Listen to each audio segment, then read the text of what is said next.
నిన్న రామచంద్రపురంలో చోటు చేసుకున్న ఘటన అయితే అత్యంత పాశవిక ఘటనగా చెప్పుకోవాలి. కన్న తండ్రి ఇద్దరిని ఎందుకు కాలువలో పడేశాడు, అక్కడి నుంచి బయటపడ్డ బాలుడు ప్రస్తుతం మనతో ఉన్నాడు. సందీప్తో మాట్లాడదాం. నాన్న, ఏం జరిగింది? స్కూల్ నుంచి నాన్న ఎన్నింటికి తీసుకొచ్చాడు? 11కా? మీకు హాలిడేసా? Half day. ఎన్నింటి వరకు అయిపోద్ది స్కూలు? 12:30. మరి 11కి ఎందుకు వస్తారు? ఎగ్జామ్ ఫినిష్ అయిపోయిందా? After read every day. Half days na father come and go to the river. వెళ్ళిన తర్వాత ఏం చేస్తారు అసలు? అంటే రోజు అదే రోడ్లో తీసుకొస్తారా మిమ్మల్ని? రోజు నాన్న తీసుకొస్తారా? బస్ మీద వస్తాను నేను, మా ఇండియా, మా చెల్లేమో వ్యాన్.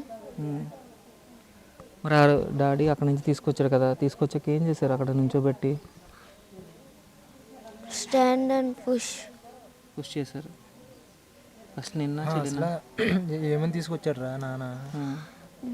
ఇంటికని చెప్పి తీసుకొచ్చి బొడగలు కేకు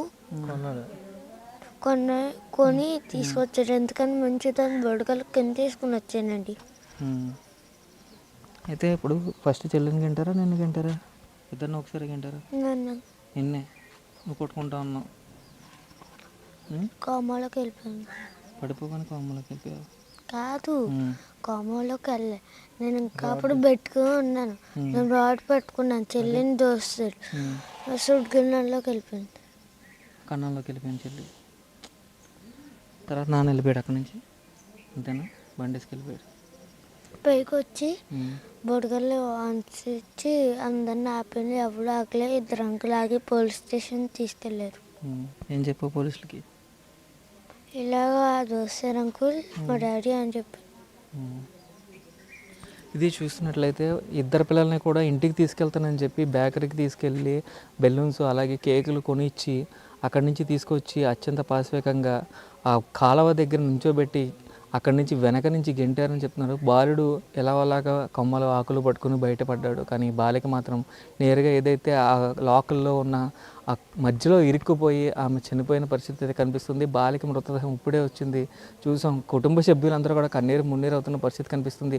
ఆర్థికంగా ఇబ్బందులు ఉంటే ఎలా నిలదొక్కుకోవాలని ఆలోచించాలి, కానీ అత్యంత పాశవికంగా పిల్లలను చంపడం ఏంటంటూ కుటుంబ సభ్యులు సైతం ప్రశ్నిస్తున్న పరిస్థితి కనిపిస్తుంది. అయితే పెద్దిరాజు పరిస్థితి మాత్రం ఏమైందో ఎవరికి తెలియదు. పిల్లిరాజు పరిస్థితి ఏమైందో ఎవరికి తెలియదు. పిల్లిరాజు ఎక్కడ ఉన్నారని కూడా తెలియదు. పోలీసులు అయితే ప్రస్తుతం గాలిస్తున్న పరిస్థితి కనిపిస్తుంది. కెమెరామెన్ రవితో శంకర్, బిగ్ టీవీ.